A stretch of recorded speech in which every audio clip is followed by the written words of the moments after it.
तो सबसे पहले 4 साइड पैनल्स दिए जाते हैं जो इस तरह के हैं, 4 बैक पैनल्स दिए जाते हैं जो इस तरह के दिखेंगे। इसके बाद इसमें 2 टॉप डोर दिए जाते हैं और 2 बॉटम डोर दिए जाते हैं। टॉप डोर इस तरह के होंगे और 2 पीस बॉटम डोर इस तरह के होंगे और इनके ऊपर मार्किंग दी गई है। इसमें एक बॉटम पैनल दिया जाता है जिसमें एक ब्लू पट्टी दी गई है जो कि सामने की साइड रहेगी, और एक टॉप पैनल दिया जाता है, प्लेन सरफेस ऊपर रहेगा और जो ब्लू पट्टी दी गई है ये सामने की तरफ रहेगी। इसके अलावा इसमें 5 कनेक्टर्स भी दिए जाते हैं। जो बड़ा वाला कनेक्टर है वो बैक कनेक्टर है। 2 साइड कनेक्टर दिए जाते हैं, लेफ्ट और राइट साइड को कनेक्ट करने के लिए, और 2 डोर कनेक्टर दिए जाते हैं डोर्स को आपस में कनेक्ट करने के लिए। इसके अलावा इसमें 12 पीस रॉड्स दिए जाते हैं जिनको हम अंदर असेंबल करके रैक्स में कन्वर्ट करेंगे। आइए अब जानते हैं कि इसकी असेंबलिंग कैसे करनी है। स्टेप 1 में सबसे पहले बॉटम पैनल को नीचे रख लेंगे और उसके बैक साइड में 2 बैक पैनल्स को असेंबल करेंगे। बैक पैनल्स में ध्यान में रखें प्लेन सरफेस अंदर होगा। इसके बाद स्टेप 2 में 2 साइड पैनल्स को असेंबल कर लेंगे। साइड पैनल्स को असेंबल करते टाइम ये ध्यान में रखें कि दिए गए ग्रूव्स के ओपन पोर्शन को ऊपर की साइड रखना है और फिर हम इसे इसकी जगह पर फिक्स कर सकते हैं।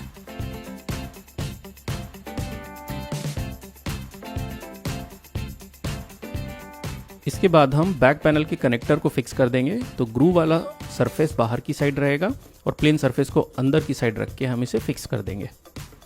अब हम साइड कनेक्टर्स को अटैच करेंगे। तो जो एल शेप दिख रहा है वो आपको पीछे की साइड रखना है।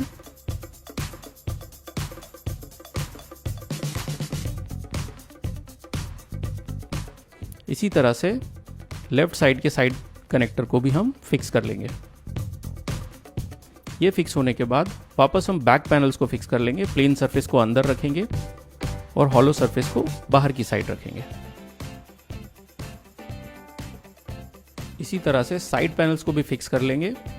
प्लेन सरफेस को बाहर साइड रखेंगे और पाइप को कनेक्ट करने वाले सरफेस को अंदर की साइड रखेंगे। इसमें आप ध्यान रखें कि इसका डायरेक्शन ठीक होना चाहिए। जो ओपन साइड है वो ऊपर की साइड रहेगा पाइप के कनेक्टर्स का। इतना असेंबल होने के बाद हम टॉप पैनल को फिक्स कर लेंगे। तो सबसे पहले बैक साइड को हम थोड़ा फिक्स कर लेंगे और आगे साइड से थोड़ा ओपन रहने देंगे ताकि हमें डोर कनेक्ट करने में आसानी हो।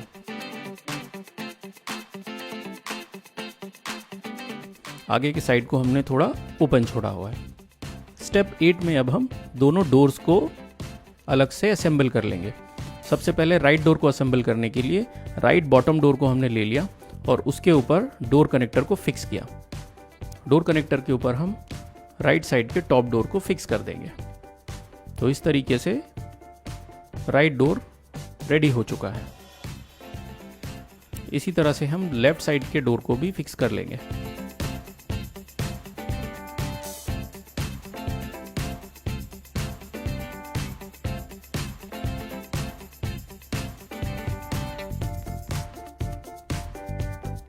इसके बाद स्टेप 9 में दिए गए 12 पाइप्स की मदद से हम कबर्ड के अंदर रैक्स बना लेंगे। रैक्स को बनाना बहुत ही आसान है। अंदर के साइड के पाइप को हम थोड़ा नीचे के साइड फिक्स करेंगे और बाहर के साइड का जो पाइप होगा इसको हम एक स्टेप ऊपर फिक्स करेंगे।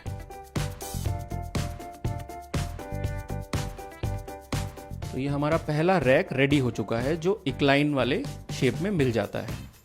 इसके बाद दूसरे रैक को लगाने के लिए एक स्टेप को छोड़ेंगे और उसके ऊपर हम दूसरे रैक के पाइप्स को फिक्स करेंगे। पहले अंदर के साइड वाले को लगाएंगे और फिर बाहर के साइड वाले को एक स्टेप ऊपर लगाएंगे।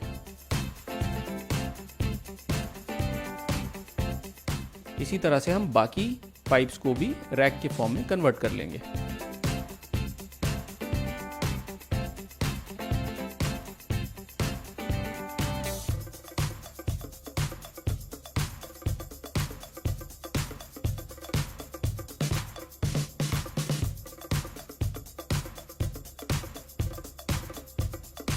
तो इस तरह से हमने दिए गए 12 रॉड से 6 शेल्फ्स बना लिए हैं।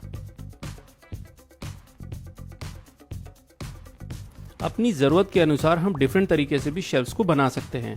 जैसे फ्लैट लेवल पे भी हम शेल्फ को बना सकते हैं। नीचे वाले को हमने फ्लैट कर दिया। इसके बाद हम इसके ऊपर इंक्लाइन पोजीशन पे भी बना सकते हैं।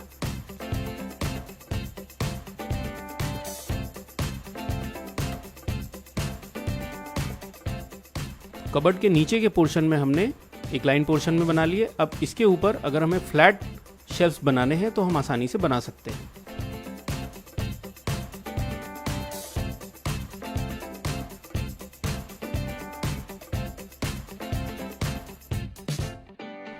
तो जैसी आपकी ज़रूरत है उस तरह से आप इसके शेल्फ को डिज़ाइन कर सकते हैं।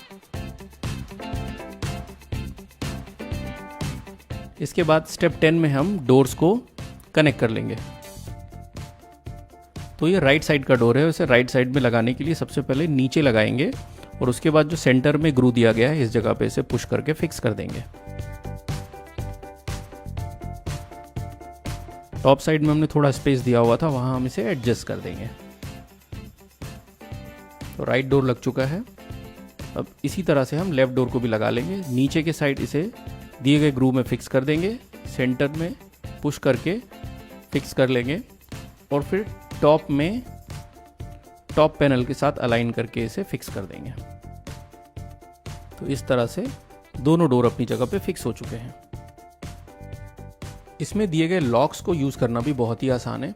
इस लॉक को आसानी से आप इस तरह से लॉक करके ओपन कर सकते हैं। कबर्ड को लॉक करने के लिए राइट पैनल को पहले आप अंदर से लॉक कर दें और जो लेफ्ट पैनल है इसको आप सेंटर में दिए गए लॉक की मदद से लॉक कर सकते हैं। तो बड़े ही आसानी से 10 इजी स्टेप्स में सेलो नोवेल्टी बिग शू रैक को असेंबल किया जा सकता है।